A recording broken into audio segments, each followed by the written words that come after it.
नमस्कार मंडळी, मराठी चवमध्ये तुम्हा सर्वांचं खूप खूप स्वागत। आज आपण अगदी सोपी अशी रेसिपी करणार आहोत आणि ती म्हणजे सोलापूरची प्रसिद्ध अशी शेंगदाणा चटणी।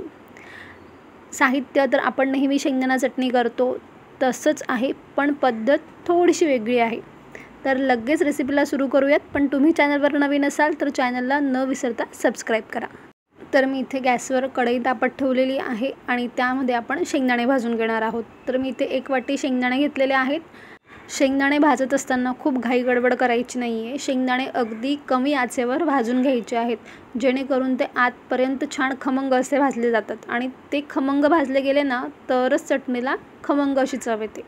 त्यामुळे अगदी शांततेने शेंगदाणे हे भाजून घ्यायचे आहेत। अजिबात घाई गडबडही करायची नाही आहे आणि गॅसची फ्लेमही मोठी करायची नाही आहे। आता शेंगदाण्याचं साल अगदी छान तडकलेलं दिसतंय आणि शेंगदाणे छान खरपूस असे भाजून झालेले आहेत। आपण गॅस बंद करून शेंगदाणे थंड करायला एका ताटात काढून घेतलेले आहेत। आता शेंगदाणेचे आपण बरेचसे पदार्थ खातो, त्यामुळे बऱ्याच जणांना पित्ताचा त्रास होतो। तर असं होऊ नये यासाठी आपण शेंगदाण्याच्या मध्ये जो एक बारीकसा दाणा असतो तो जर काढून घेतला, म्हणजे सगळ्याच शेंगदाण्यांना शक्य नाही पण जमेल तेवढा हा दाणा जर काढून घेतला ना तर त्यामुळे पित्ताचा त्रास बऱ्याच प्रमाणात कमी होतो। म्हणजे शेंगदाणे खाल्ल्यामुळे जर पित्ताचा त्रास होत असेल तर हा दाणा काढून घेतला ना तर अजिबात यामुळे पित्ताचा त्रास होत नाही।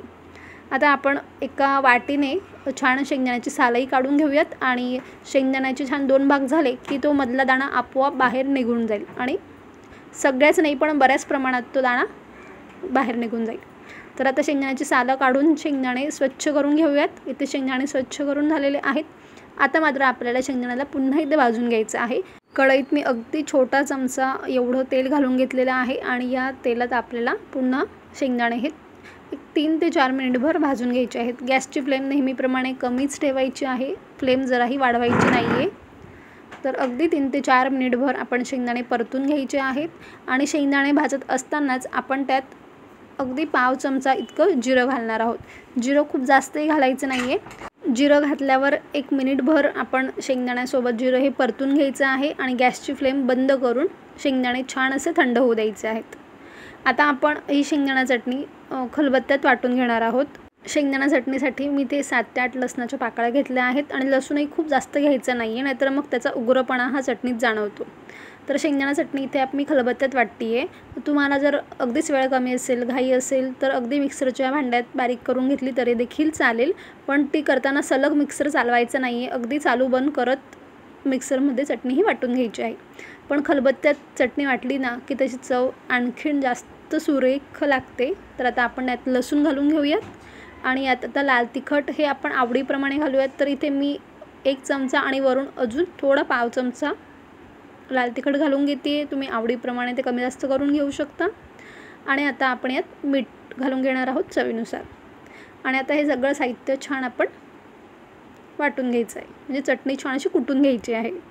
सोलापूरवरून आपण जी चटणी आणतो ना तसंच टेक्स्चर आपल्याला हवं असेल ना तर त्यात आता आपण घालणार आहोत थोडंसं शेंगदाणा तेल।